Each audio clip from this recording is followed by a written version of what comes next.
অভিভাবক মণ্ডলী এবং আমার সামনে উপবিষ্ট সকল শ্রোতা মণ্ডলী সবাইকে জানাই আমার অন্তর থেকে সালাম। আসসালামু আলাইকুম। জুলাই শব্দটি আমাদের দেখিয়েছে একটা রক্ত, দেখিয়েছে পানি, দেখিয়েছে এক বোতল পানির সাথে জীবন দেয়া। প্রতি বছর জুলাই আমরা দেখি 31 দিনের, কিন্তু গত বছর আমরা দেখেছিলাম জুলাই 36 দিনের হয়েছিল।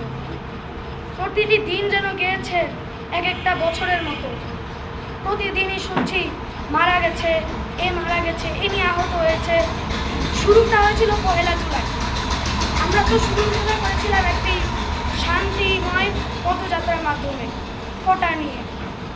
বুঝলাম না, মুক্তিযুদ্ধ তো হয়েছে 1971 সালে, তাহলে আজও যদি আমাদের সেই কি করতে হয় যে আমাদের বাবা মুক্তিযুদ্ধ করেনি, আমাদের দাদা নানা মুক্তিযুদ্ধ করেনি, এর জন্য আমরা পাবো না চাকরি, আমরা পাবো না কোনো কিছুতে ভালো মতো চান্স, তাহলে আজ আমার এই দেশে থাকার কোনো অধিকার নেই।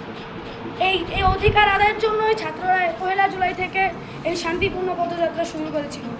কিন্তু এই পদযাত্রা করতে দেয়নি আমাদের স্বৈরাচারী সরকার।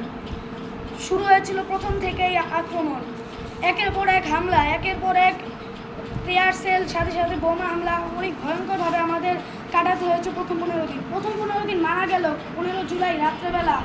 সেই ঢাকা মেডিকেল ছাত্রলীগের এই ভয়ানক হামলা সহ্য করতে পারেনি এই গোটা বাংলা। 16 জুলাই থেকে শুরু হয় ভয়ঙ্কর আন্দোলন।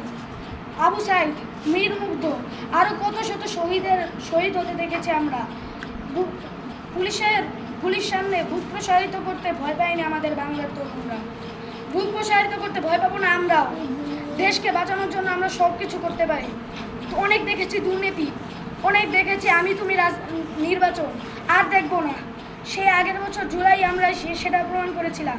সবাই একত্রিত হয়ে আমরা 5 আগস্ট স্বৈরাচারী সরকারকে পদত্যাগপত্র জমা দিয়ে আমরা তাকে পালাতে বাধ্য করি, এবং স্বৈরাচারী এখন আমাদের দেশে আর নেই। সে আগের বছর 5 আগস্ট পালিয়েছে, আর যে 1 বছর পূর্তি হলো সে আমাদের দেশে আর নেই।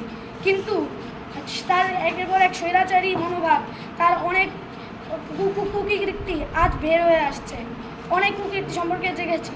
রানা প্লাজা ধসে পড়া তার একটা নাটকীয় ঘটনা, বিডিআর বিদ্রোহ, সকল ঘটনাকে, আরও কত শত ঘটনা, সকল ঘটনাকে আমি তীব্র নিন্দা জানাচ্ছি।